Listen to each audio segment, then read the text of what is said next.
Sedikit demi sedikit, dugaan ajaran sesat Ponpes Al Zaitun mulai terbongkar, termasuk penyelenggaraan ibadah haji yang dibuat sendiri, mulai dari tawaf menggunakan mobil hingga lempar jumroh memakai sak semen.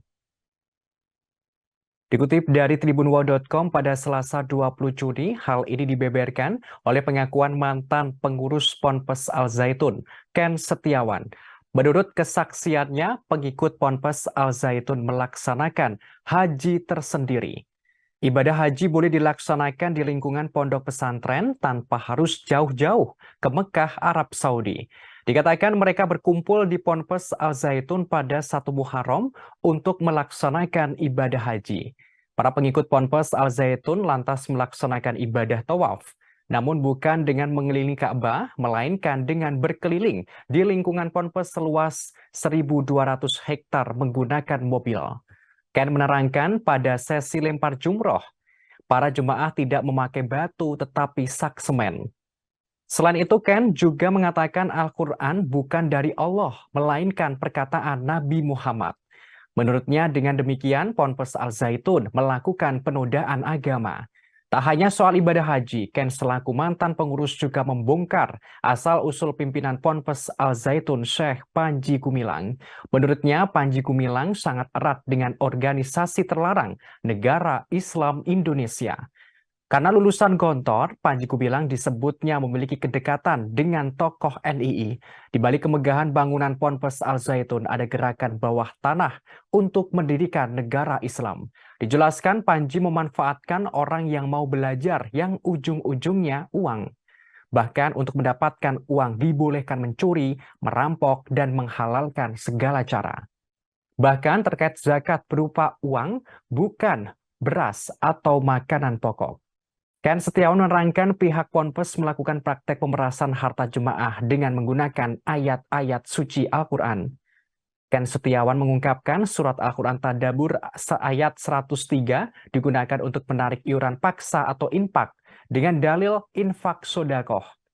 Selain dengan menggunakan uang, ia menyebut para jemaah bisa membayar infak itu dengan hal lain seperti menjual diri sendiri.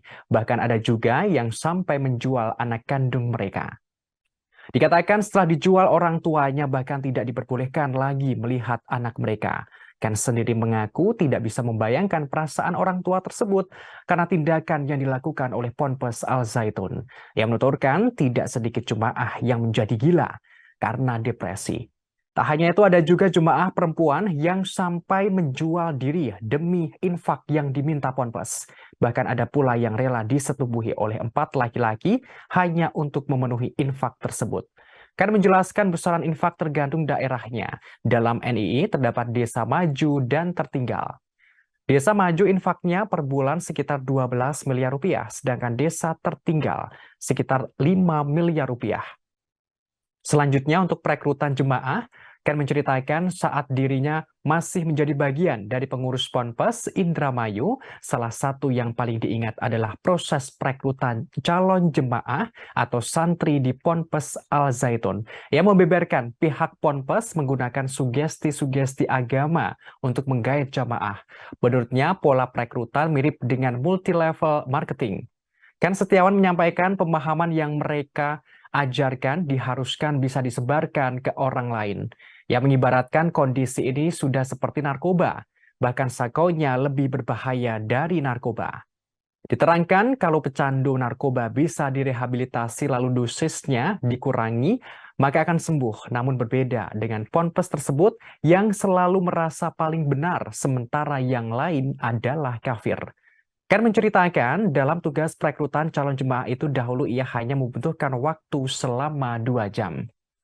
Seolah-olah mereka toleran karena ajaran Islam Bugis ini adalah dia kolaborasi, sinkretisme agama, penggabungan beberapa agama menjadi satu dan selalu menggunakan logika akal.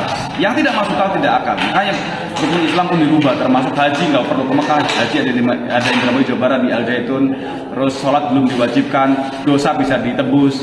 Nah ini gerakan-gerakan ini kan gerakan clandestine, gerakan bawah tanah, dan informasi ini sudah ada di tangan MUI dan Kementerian Agama pada saat itu yang dihasilkan. Jadi cukup dibuka saja, saya rasa masyarakat sudah tahu buat fatwa, dan ini menjadi landasan aparat untuk menindak Al Zaitun juga secara hukum. Karena banyak kasus tanah yang tidak selesai, yang hanya dibayar uang muka, minta sertifikatnya sampai sekarang tidak dibayar.